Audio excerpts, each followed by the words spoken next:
All right, Coach, we're going to start with Kellen Olson, followed by Dwayne Rankin. Hey, Monty, what did you see from your team in the fourth quarter that allowed the Warriors to come back and ultimately win the game? I mean, we couldn't score the ball. It's pretty obvious. We missed some shots, but I thought just taking the ball out of the net, playing against the set defense was the one thing that hurt us for sure. They had a 30-point fourth quarter. The thing that's bugging me more than anything was we gave up 29 second chance points to a team that is not known for offensive rebounding the ball. They had 12. And those 50-50 balls and offensive rebounds just hurt us. But in the fourth, I don't think we ran terrible offense. We were trying to space the floor and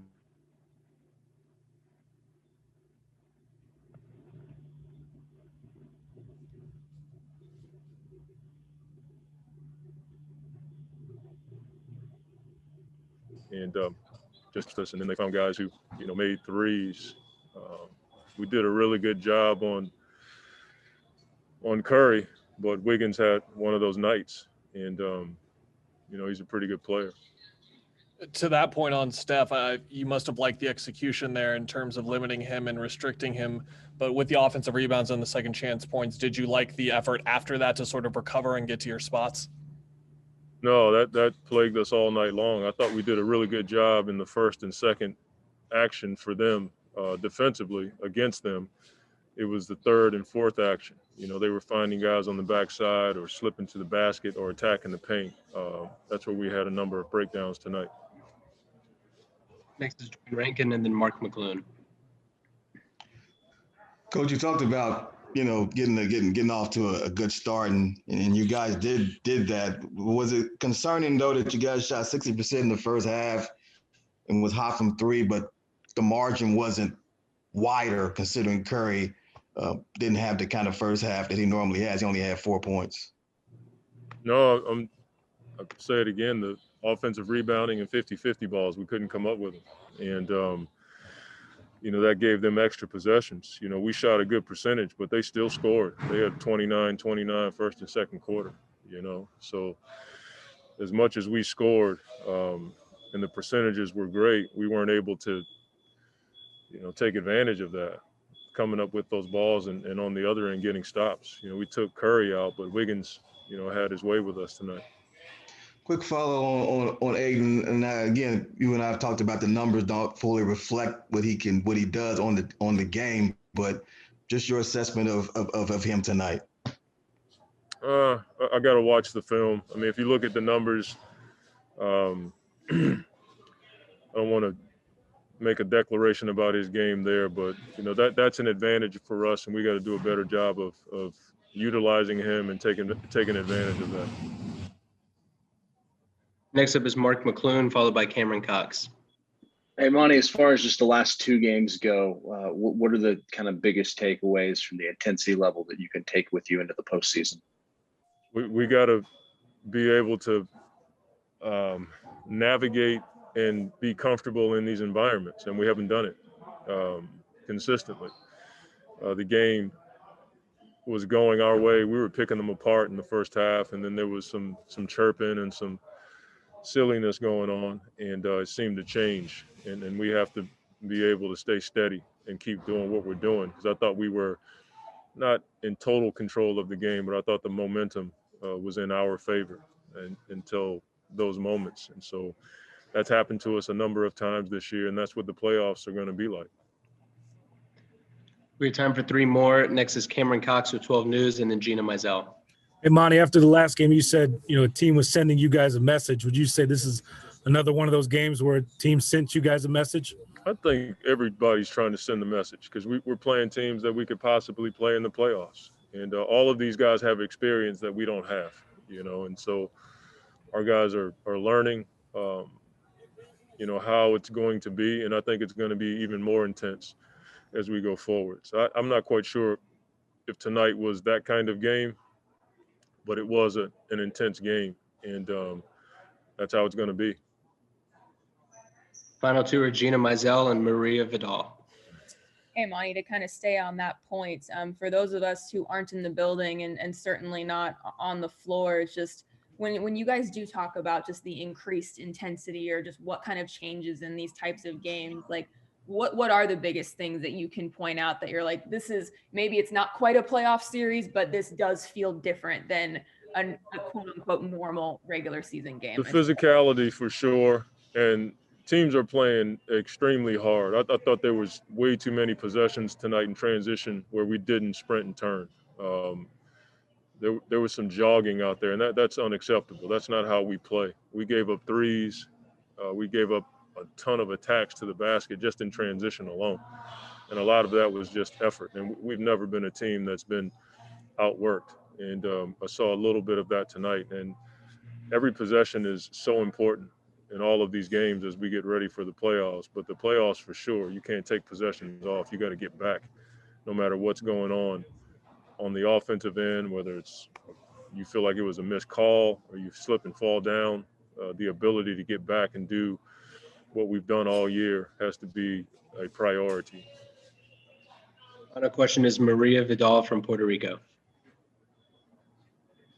Hi, Coach. Hope you're well. You were just mentioning the playoffs. So, looking at the bright side, how would you describe your team's journey this season, and how important has Chris Paul's role been? Well, it's been a really cool journey for us. The expectations coming into this season, I'm not quite sure anybody thought we'd be in this position. But we're here and we got to take advantage of it. And Chris has been a huge part of that. You know, he's helped our team and our guys individually in so many ways. And there's a lot left in this season, and we're looking forward to many more games. So, you know, after a loss, it's kind of hard to, you know, take stock in the good that's happened this year. But we've had a really good season. We have a chance to make it a special season. And we just got to lick our wounds, get back home and recover and get ready for the next game. All right, Book, first is going to be Kellen Olson, followed by Dwayne Rankin. Hey, Book, how would you assess the loss tonight? It was a tough one. We never want to lose two in a row, and, you know, that's what we did tonight. With the way they were defending you, it seemed like they were trying to be physical and agitate you, but it only seemed to like get you going in the third quarter. Is that the type of effect those things can have on you, where they just motivate you even more when teams try and play you like that? Yeah, I mean, you just have to understand, you know, personnel and people's jobs and what they're supposed to do out there. So, you know, having an understanding for that, being extra physical, you know, trying to, you know, play a mental game. You just have to lock in even more. And, you know, that's not the first time we're going to see that. We're going to be seeing that, you know, probably throughout the playoffs. Next up is Dwayne Rankin and then Cameron Cox. Hey, Devin, you guys started the game the way you wanted after not starting it well the previous 2 to 3 games. What do you feel like was working in that first quarter, though, for you guys in regards to the start? We're just defending, you know, making it tough on Steph, you know, making other guys do it. But then they started hitting shots, you know, so that was that. We started losing people in transition, and they're getting quick and easy ones. After you guys got 3 games left and, you know, going back home to play Portland, you talked all year about the way you guys can respond, and losing 2 in a row is not something you guys enjoy doing. So what do you want to see within the next 24, 48 hours to let you know you guys will be ready come Thursday? I'll just be ready to come, you know, try to win basketball games. That's what we got to do, you know, at the highest level. And, you know, that time is now. You know, people are fighting for positioning and seeding and home court or whatever's going on. But, you know, the game's about to ramp up. They're going to be high-intensity games. We have to be ready for them. Next is Cameron Cox and then Mark McClune. Hey, Book, you guys have played so well at times this year. What's your level of concern right now, given these last 2 games with the playoffs right around the corner? I'm not concerned at all. Next up is Mark McClune, followed by Dave King. Hey, Book, what have the last 2 games taught you as far as intensity level that you can take with you into the playoffs? I don't know about taught us, just understanding that's how it's going to be. You know, every detail matters. You know, historically, watching games in the playoffs, you know, they come down to 1, 2, or 3 possessions, and, you know, you have to execute you have to be locked in at all levels because, every possession matters. Next up is Dave King. Book, you guys had such a good lead during the first 3 quarters. And the only reason they were staying close is because of their second chance points, their extra possessions. They had 15 more shots than you guys for the game. How do you guys avoid that in the future? You don't play many teams that play the way they do and shoot as many threes as they do. But boxing out is obviously, a key to that. But long shots equal long rebounds. And, I think we've seen a little bit of that tonight. All right, Chris, thanks for joining. First up is going to be Dwayne Rankin, followed by Kellen Olson. Yep. Yeah, Chris, attention to detail, something Devin just mentioned. And I know obviously you know so much about that. How much do you feel like that impacted that last 4 minutes of the game? Probably a lot. It's good for us now. We had a really good regular season so far, but the intensity of these games, I think it's good for us. We're gonna keep learning from them, and at the end of the day, we still we got a young team, and all these situations that we're in right now are new to us. So we're gonna keep going. Quick follow, Chris, on DeAndre. I know the numbers don't always reflect his impact on the game, but how would you assess his play tonight?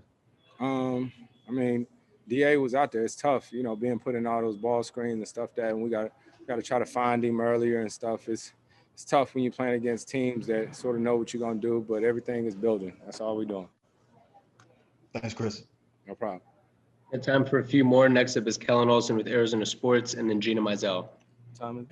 Hey, Chris, Monty mentioned not liking the defense after the first or second action. With the way you guys were defending Steph, what's the key to those types of defenses where you have to recover and make sure they don't get on the offensive glass? You got to anticipate the next thing. It's tough with them. It's a lot of movement. Steph doing a lot of running around and puts a lot of pressure on your defense. Requires a lot of talking and stuff. And so it's a good test for us. We got to get better at it. Final 2 questions are Gina Mizell and Dave King. Hey, Chris, to kind of follow up on the learning experiences and learning what the intensity of the playoffs is going to be like. I asked Monty the same question, but as someone who's on the floor, what can you tell us about just maybe what changes with these late regular season games with stakes that maybe aren't the case in a, Yeah, they're different. They're different. Sometimes during these seasons, at this point of the season, teams may be resting or whatnot, but I was on the phone with Melo today, and we was talking about the intensity of it. I told her the playoffs started probably 3 games ago for us. So the intensity's there, the attention to detail, and for our team, it's really good because we got a lot of guys that haven't been in that situation. So we just trying to get ready. Final question is Dave King. Chris, to follow up on that, you just talked about with these are young guys who haven't been in the playoffs before, and you're trying to teach them and show them that this is the intensity they got to play with. When the other team, you got the ball out of Steph Curry's hands, they made 3 straight threes to take the lead there. Other guys who wouldn't normally have the ball in that clutch situation, how do they learn from that? What do you tell them about those? You got to try to get a contest, but at the end of the day, you want those guys shooting it other than, the main guys. And that's what happens in the playoffs. They try to take away your first action. Teams going to take you away at times, and, other guys step up and make big shots. That's what we'll do.